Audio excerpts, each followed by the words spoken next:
상담 오셨는데 코 모습 중에 제일 불만인 게 뭔가요? 콧구멍이 보이는 게 싫어서 네, 음, 콧구멍도 안 보였으면 좋겠고 콧볼이 좀 더 넓고.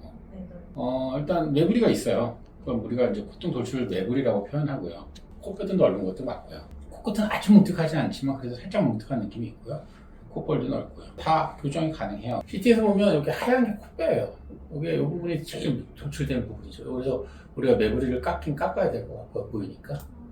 그 다음에 여기 가운데 있는 게 귀진격이라는 애인데 얘가 휘어있거나 그러진 않아요. 콧뼈도 좀 넓어 보이긴 해요. 이쪽이 넓어서 이거 좁히는 수도 같이 했으면 좋겠습니다. 우리가 수술을 어떻게 하냐면요. 해야 되는 수술들을 하기 위해서는 개방형 코 수술을 해야 돼요. 비주라 그래서 이 아랫부분이 절개를 하게 돼요. 절개 흉터는 크게 걱정 안 해도 돼요. 6개월 지나면 누가 밑에서 자세히 쳐다보지 않고서는 못 찾을 정도의 가능성이 되기 때문에 흉터 갖고 컴플레인 하는 경우는 거의 없다고 보시면 될 거고, 제가 지금 설명드리는 순서는 제가 실제로 수술하는 과정이 이래요. 매부리를 깎게 돼요. 코뼈 자체가 넓기 때문에 그거를 좁히는 수술을 해야 돼요. 그걸 저희가 절골술이라고 합니다. 단면을 잘라보면 이렇게 텐트 모양이에요. 실제로 앞에서 봐서 이런 느낌이죠. 얘가 이렇게 됩니다. 물론 이렇게 꽉 좁힐 수는 없어요. 상담을 다녀보시면 큰 수술이라고 얘기를 많이 할 겁니다. 저 같은 경우는 워낙 많이 하다 보니까 큰 수술이라고 설명드리지 않고 기존의 방법으로 하신다면 전신마취가 가장 안전해요. 근데 제가 하는 방법으로는 굳이 전신마취도 안 해도 되고 논문으로 발표도 했거든요. 세계 최초로 정확하게 절골도 할 수 있고 전신마취도 필요 없다. 그러니까 결국은 기존의 방법보다는 안전하다는 것을 말씀드리는 겁니다. 그 다음에 해야 되는 게 코끝 성형이죠. 코끝 성형의 목표는 콧구멍 보이는 게 싫다 그래서 조금 코끝을 내린다. 그렇게 많이 뭉툭하진 않지만 지금부터 살짝 더 오똑하게 만드시면 훨씬 더 예뻐질 수 있기 때문에 그렇게 만들어 드리면 될 것 같고, 제가 코끝을 높일 때 두 단계를 설명하거든요. 1단계는 기둥을 세우는 거예요. 콧구멍 위아래로 길어집니다. 2단계는 뭘 쌓아서 올려서 또 높이게 됩니다. 2단계에 쓰는 거는 주로 귀염골을 많이 씁니다. 귀염골은 주로 보통 이쪽 아래쪽 뒤쪽에 세기 때문에 저희 흉터가 밖으로 보이지 않는 부위고요. 귀 모양의 변형이 없습니다. 기둥은 이 세 가지를 다 쓸 수가 있어요. 근데 저는 귀염골을 선호하지는 않아요. 왜? 귀염골을 너무 많이 채취해야 되기 때문에 귀가 찌그러질 수가 있어요. 두 번째, 귀는 만져보면 알겠죠? 부드럽잖아요. 아무래도 힘이 약하니까 코끝을 세웠을 때 다시 주저앉을 가능성이 높다는 거죠. 그래서 저는 비중격이나 늑연골을 많이 쓰고 있고요. 화려하게 안 하고 자연스럽게 한다 그러면 비중격이라는 애하고 귀염골로만 수술이 가능합니다. 자세히 설명드리면 뭐냐? 코 모형이에요. 우리가 손가락을 콧구멍 안에 집어넣으면 중간에 가로지르는 막이 있거든요. 그 안에 이렇게 네모나게 생긴 연골이 있거든요. 그 중에 기능적으로 필요 없는 안쪽 부분을 띄어서 이렇게 기둥으로 쓰는 겁니다. 그래서 이렇게 해서 코끝 성형을 마치고 나면 그 다음에 해야 될 일은 보형물 넣는 건데, 보형물 넣는 건 좀 애매해요. 왜? 콧대가 아주 낮은 편도 아니시고 애매한 높이고요. 거기다가 코가 길기 때문에 보형물을 꼭 넣어야 되느냐는 고민이 있어요. 보형물 넣을 때 그 길이가 문제가 되면 저희 병원에서는 맞춤 제적형 보형물로 코의 길이를 짧게 만드는 방법도 있어요. 얘는 제작하는데 3일에서 5일 걸립니다. 기존의 보형물하고 다르기 때문에. 우리가 보형물 넣을 때 제일 걱정은 염증이거든요. 근데 염증 때문에 재수하는 경우는 1%가 채 안 돼요. 대부분. 가장 많은 건 보형물이 삐뚤어지는 겁니다. 그 이유는 콧등은 둥근데 일반 부분이 이렇게 생겼거든요. 근데 얘는 안쪽에 홈이 없어요.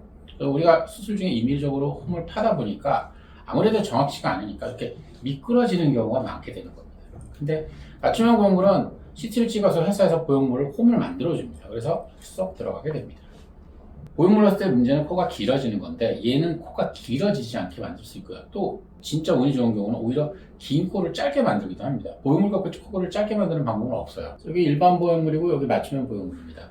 얘는 코가 여기서 시작되는데 얘는 곡선을 그리다가 이 특정 부위에서 직선을 뻗는 부위가 코의 시작점이 되기 때문에 코의 길이를 조절할 수 있어요.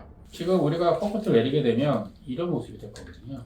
그럼 코가 여기서부터 길어지니까 실제로 시작점은 여기로 내리는 거죠. 보형물을 이렇게 만들어서. 이게 이제 비중격하고 귀염골로 했을 때의 모습이에요. 그 다음에 이제 콧볼인데요. 콧볼은 실제로 지금 넓으신데 코끝을 세우면 줄어듭니다. 근데 우리가 코끝을 아주 많이 높이지 않는다 그러면 실제로는 콧볼도 줄이는 작업을 하셔야 돼요. 날개 자체가 크시기 때문에. 일단 줄인다 그러면 어떻게 하냐? 날개 자체를 잘라야 돼요. 콧볼 자체가 넓으시니까. 저희가 외측을 좁힌다 그럽니다. 물론 내측도 좁히게 돼요. 내측, 외측 다 좁히는 방법이 거의 95%의 환자에서 시행하고 있고요. 흉터는 접히는 선을 따라 째기 때문에 눈에 잘 보이진 않아요. 근데 이제 제끼면 볼 수 있기 때문에 그거는 감안하셔야 될 거고, 두 번째는 비대칭이 남는다. 우리가 얼굴을 가운데를 기준으로 양쪽이 똑같은 사람이 없어요. 지금 보시면 왼쪽이 날개가 더 크시고요. 오른쪽이 더 바깥으로 나가 있거든요. 그래서 날개를 외측을 자를 때는 왼쪽을 더 많이 자르고 내측을 자를 때는 오른쪽을 조금 더 자를 겁니다. 여기까지가 이제 수술에 대한 설명인데 실제로 코가 어떻게 변하는지 보여드리도록 할게요. 코끝을 내리면서 살짝 세우게 됩니다. 이렇게.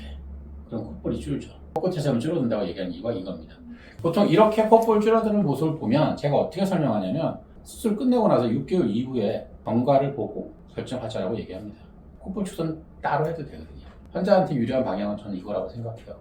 자, 그 다음에 더 중요한 건 보형물입니다. 코의 길이가 여기서부터 여기까지입니다. 지금 별로 안 길어요. 그나마 이 정도. 근데 얘가 이렇게 내려오면 길어지죠. 이 꺾이는 부분을 눈동자 아랫선에 맞춰서 제작을 하면 원래 코의 시작점이 여기였던 사람이 밑으로 이렇게 내려오는 효과를 얻을 수 있거든요. 코가 내려와도 코가 길지 않게 만들 수 있기 때문에 보형물을 쓰는 게 유리합니다. 그리고 수술 시간은 이렇게 진행하는데 2시간 정도 소요될 거고요. 수면 마취와 부분 마취를 진행하기 때문에 수술에 대한 공포감은 안 가셔도 된다고 저는 설명드리고 있고요. 혹시 수술에 대해서 궁금한 게 있으신가요?